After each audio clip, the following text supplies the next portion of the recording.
ODDTV.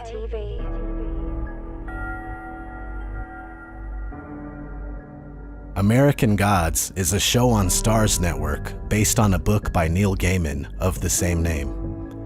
Neil Gaiman has other books that have been turned into movies and TV shows, including Stardust and Coraline for the movies, and an upcoming show called Good Omens that starts in May of this year.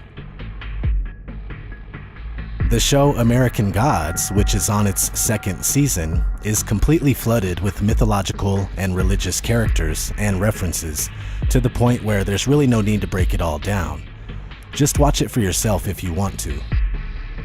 However, I want to point out some of the things about the show's intro, which is also heavily littered with mythological, spiritual, and religious symbology, but with a modern technological twist.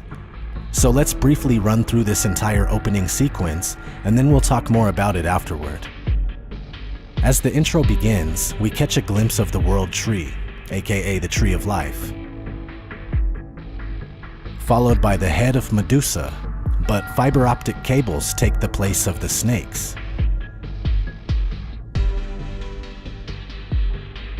Now we see a trio of cycloptic nymphs with the eyes of a camera phone. Next, we're shown a menorah on a backdrop of religious symbols: the Christian cross, the Muslim star and crescent, the Taoist yin and yang, and the Jewish Star of David, which is esoterically the Star of Remphan. Fun fact, the star was mentioned and condemned by God in Amos 5:26, and it was called by him the Star of your God, Moloch, or otherwise called Chion. Reference to Amos 5:26 and the Israelites having it in the wilderness was also made in Acts 7:43. Here it was called the Star of Remphan. All these names refer to the god Saturn. This hexagram is widely used in the practice of witchcraft. Back to the menorah, every single branch of it is an electrical connector of some sort. Next up is the Madonna, the mother of Jesus. She's covered with a veil that has silicon computer chip-like threads woven throughout the fabric. The light source for her halo transforms into the moon for the star and crescent. The star appears to be an ecstasy pill. Next, we see even more drugs falling around a laughing Buddha who appears to be high on pharmaceuticals. Perhaps Xanax or a 30 milligram Percocet would cause a smile that big.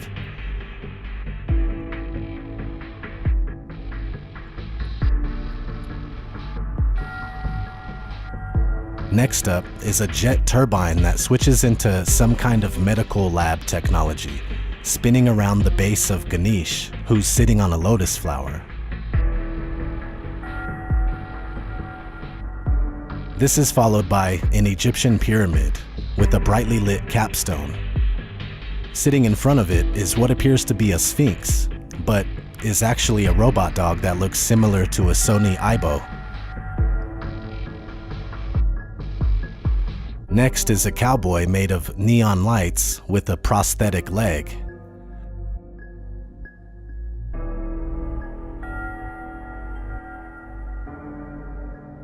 Next up, a robot with the head of a sex doll set in a satellite dish. This is reference to Big Dog, created by Boston Dynamics, which is being used by the military. Next we have Azrael, the angel of death, sporting some modern artillery and 2 sets of night vision goggles.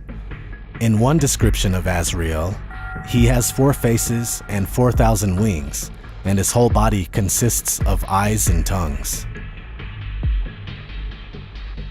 Next up is Ares, the god of war, wearing a VR headset and toting a crossbow with a missile on it in place of the arrow. He's riding a chariot pulled by American muscle cars instead of horses.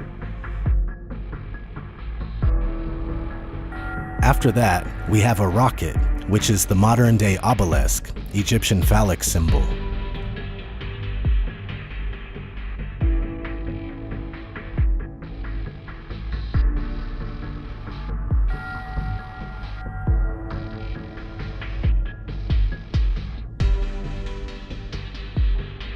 This is followed by an astronaut nailed to a cross, symbolizing the worship of scientism, which is currently the world's most popular religion.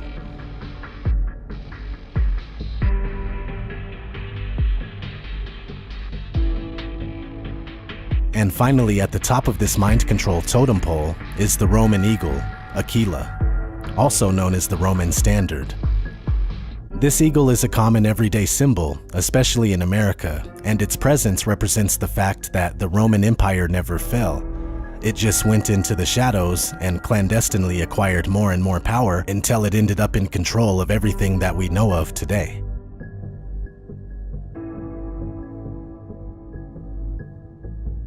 The show's intro, with the eagle being at the top of the totem pole, alludes to the domination by the Romans of all things. Throughout the opening, we see all the religious mind control techniques of the past mixed with the technological mind control techniques of today. Currently, the Holy Roman Empire rules the world through the Crown of England and the 3 city-states: London for finance, the Vatican for religion, and Washington, D.C., or the District of Columbia, for military. Most countries are controlled by the hidden Roman Empire because their leaders are loyal to it, or they've been bought off by its banksters and agents. Furthermore, most courts throughout the world operate under Roman law, aka civil law, canon law, maritime admiralty law, statute law, and commercial law. The United States of America, which is nothing more than a corporation and you're an employee, and United Kingdom are 2 of the many countries controlled by the Holy Roman Empire. On the back of the US dollar, we find the Roman eagle with the phrase e pluribus unum, which means out of many, one. This advertises their plan to slowly create a one-world rule out of the heavily fractured and divided system that we find ourselves in currently. Similar to the phrase ordo ab chao, which is Latin for order out of chaos. Besides US courthouses being completely Roman in the way they are designed, they also have the Roman eagles sitting on top of the flags in the courtrooms.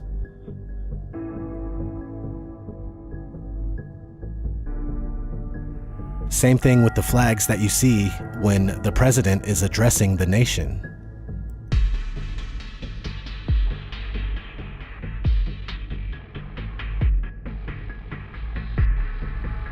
The Statue of Liberty is a Roman goddess named Libertas, which was adopted by the Babylonian goddess Ishtar.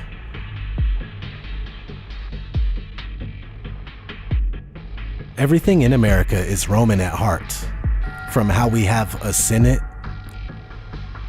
a House of Representatives, stock market, huge sports events, even public parks and libraries. In my home state of Colorado, which means the color red, we have a very noticeable fasces on our state seal, which is a Roman symbol of power and jurisdiction. Along with that, we have an all-seeing eye. Being that this is the only state seal in the US to have such blatant symbolism like that, I have a hunch that Colorado is the New World Order headquarters for North America. Check out my video called Colorado Conspiracy, New World Order Headquarters, USA, for more info on that idea. Do you remember the speech that JFK gave about secret societies?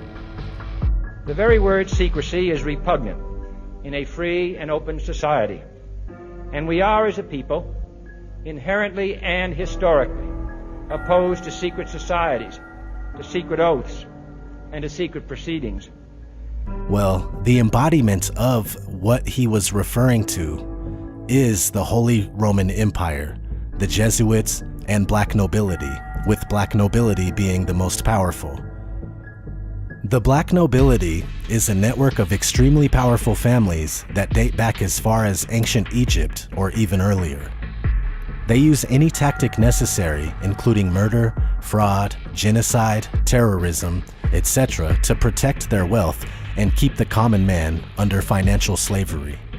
As the centuries passed and the 1700s came around, the black nobility set up strategic alliances with the Illuminati and the Freemasons.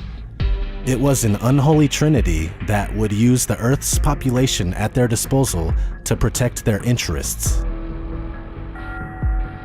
The black nobility were students of the Greek philosopher Aristotle, who believed that slavery was a necessary institution. Because some are born to rule and others to be ruled.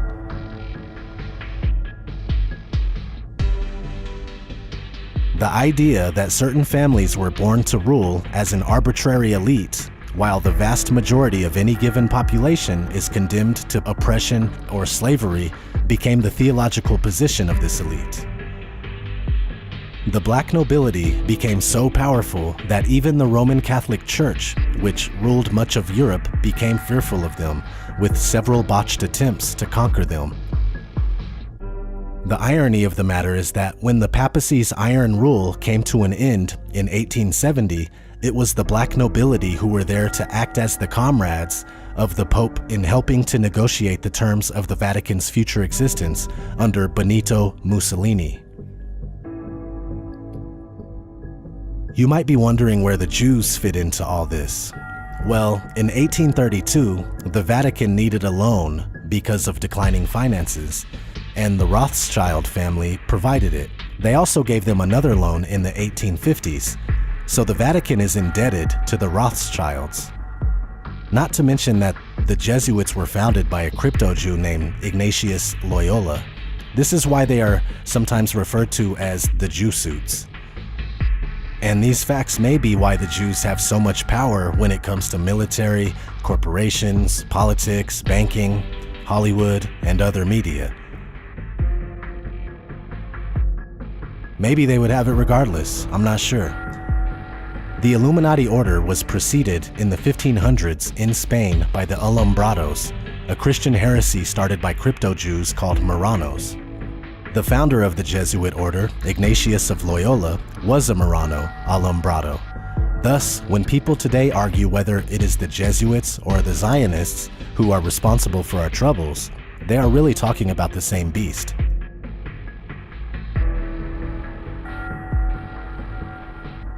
One thing I know for sure is that if someone is keeping humanity down, no matter who it is or which group they belong to, they deserve to be called out. Zionists, Frankists, Khazars, the British Crown, the Vatican, the Jesuits, the Freemasons, the Black Pope, the black nobility, etc. If they are all doing it, then there's no use in trying to argue which one is worse. But there's no denying that all roads lead to Rome. This has been ODD TV. Thanks for watching.